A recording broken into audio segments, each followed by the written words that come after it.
In this video, you will see every time Joe Rogan raged at his guests. It's a lie. It's a lie on a news network. That's crazy. Yeah. None of them being biological. We just decided. None of them being the XY chromosome. None of them being you have testicles. None of them being you have a penis. Beginning with CNN's Sanjay Gupta on the topic of COVID vaccines. The exchange began when Sanjay tries to convince Joe to take the vaccine.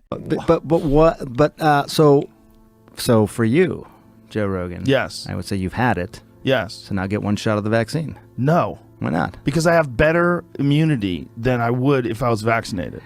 Right? Joe quite rightly asks, why would he need to get vaccinated when he already has the antibodies? Why would I take a chance in getting vaccinated on top of that? By the way, I'm glad you're better. I'm glad it only lasted a day. You're probably the only one at CNN that's glad. No.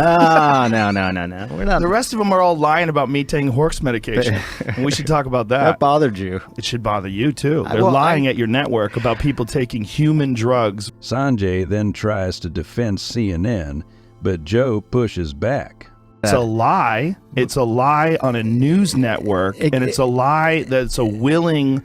That's a lie that they're conscious of. This is not a mistake. Yeah. Joe asks Sanjay why CNN unfairly framed ivermectin as horse dewormer. Sanjay concedes slightly, citing a tweet by the FDA. They said, you are not a horse, you are not a cow, stop taking this stuff, or something like that. Why would you say that when you're talking about a drug that's been given out to billions and billions of people, a drug that was responsible for one of the inventors of it winning the Nobel Prize in 2015? Yeah. Yeah, a drug that has been shown to stop viral replication in vitro. You know that, right? Why would they lie and say that's horse dewormer? Joe eases the tension a little with a joke, saying that he can afford people medicine, so why would he take something meant for a horse? But don't you think that a lie like that is dangerous on a news network when you know that they know they're lying? It's a difficult question, one that Sanjay tries to worm out of, but Joe drags him right back. All right, hang on. The thing is, we're like going so fast. Like I feel like I'm missing. Do you think that's a problem, that your news network lies? Well, I don't. Dude. I mean, what did they say? They lied and said I was taking horse dewormer. Joe explains that it was prescribed by a doctor. Sanjay concedes once again that CNN should never have called it horse dewormer, but again tries to worm his way out of the conversation. But Joe, no stranger to confrontation, brings the conversation back around. Does it bother you that the news network you work for out and out lied, just outright lied about me taking horse dewormer? They shouldn't have said that. Why did they do that? I don't know. You didn't ask? You didn't think that was you're the medical guy over there. I didn't ask. I should have asked before coming on your podcast. But they did it with such glee. No, yes, Joe. They did. I watched. Jamie then pulls up clips from CNN gleefully reporting that Joe is indeed taking horse dewormer, and we all saw the video where CNN use a yellow filter and repost Joe's selfie video to make him seem sicker than he is. Next, Joe tries to understand Thaddeus Russell when he argues gender being a social construct. Thaddeus states his fundamental disagreement with Jordan Peterson and the riot, and frankly human biology, that states a human is born male or female. Right? Because you've heard a lot of trans people say this, right? I was born a woman. That's what they often say. Mm-hmm. What I'm saying is no one was born anything. What? You're losing me in a huge way. Why? You don't think that some women are born women and some, you don't think you're born a man? No. What are you born? Why are you a man? For all sorts of reasons. For all sorts of reasons. Yeah. None of them being biological. We just decided. None of them being the XY chromosome. None of them being you have testicles. None of them being you have a penis. None of them being the fact that you generally gravitate towards male activities like boxing, kickboxing, aggressive things. We just went through this whole thing. No, you didn't. Yoel Romero and Andy Dick. Yeah, but you. Why are they both men? But you. Joe asks Thaddeus point blank, "Were you born a man?" His response is unbelievable. I'm saying that, no, I think we're getting silly. Hold on here. I think it's the category of man becomes meaningless.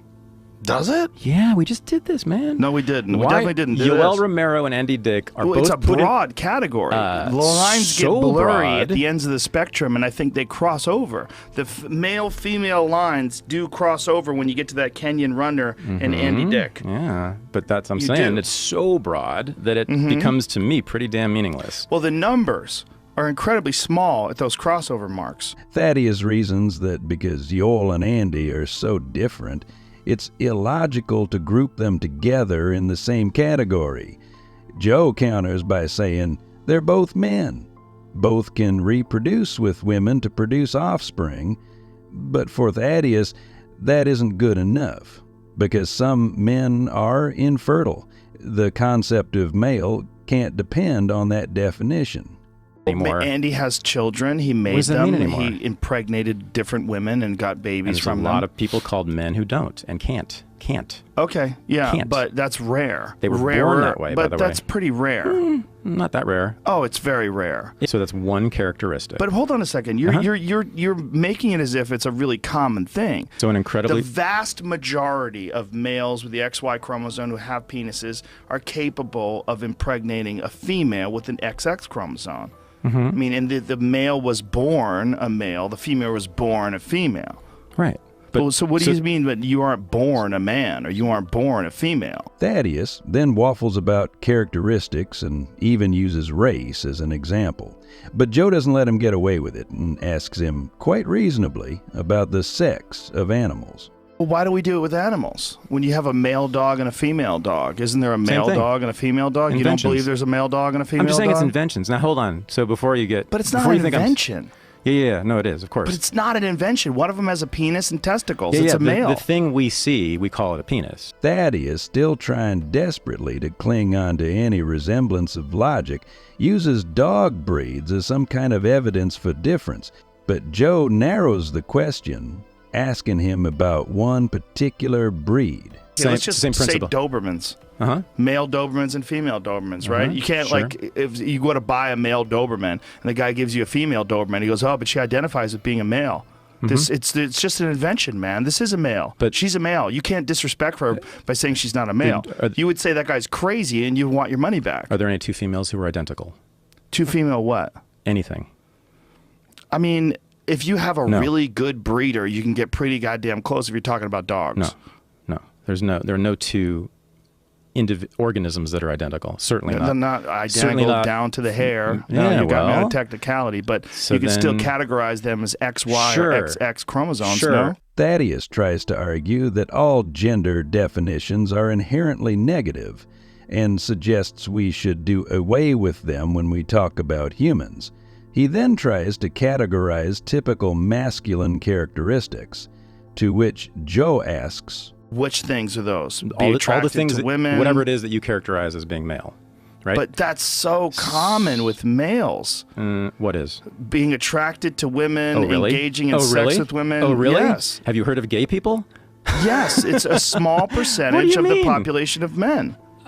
Is it 1%? Is it 10%? Yeah, I 1 out of guess. 10? I mean, it's certainly a lot of people, isn't it? Well, it's a lot of people when you think about the 350 million people we have living in America. Sure. Thaddeus then tries to use homosexuality as evidence for gender differences, stating that because some men don't follow Joe's definition, that the concept of gender should be abolished.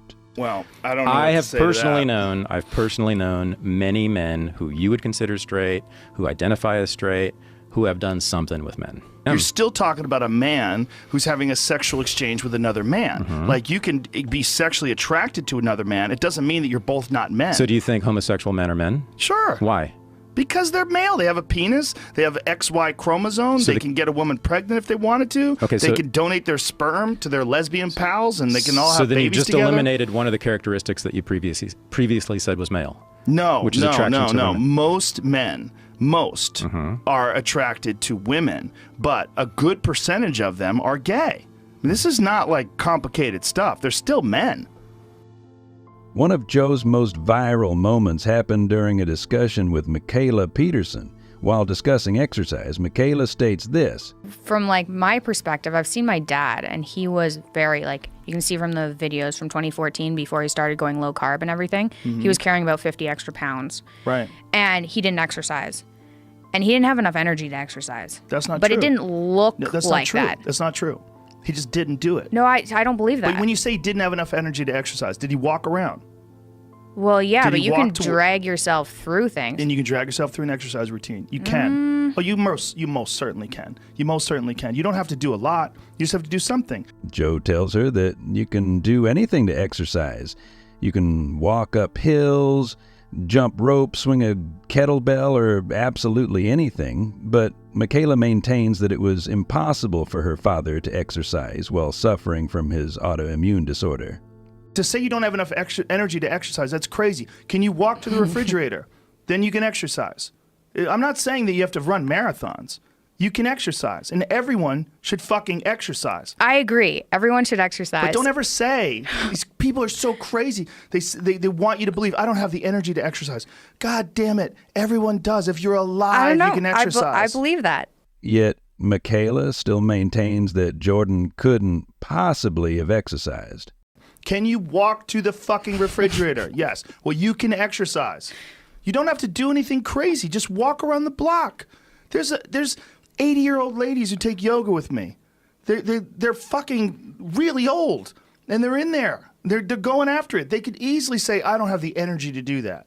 But they don't. It's a mental attitude. They make a decision. In the next clip, Joe argues abortion and cites a horrible yet sadly realistic scenario. You don't have the right to tell my 14-year-old daughter she has to carry her rapist baby. You understand that? that? To look that woman in the eye who was the born listen, of a rape. Do you understand that? That's a 14-year-old child. If a 14-year-old child gets raped, you say that they have to carry that baby? I don't think two wrongs make a right. I don't think that's murder. Not, I don't think murder that's is an answer to.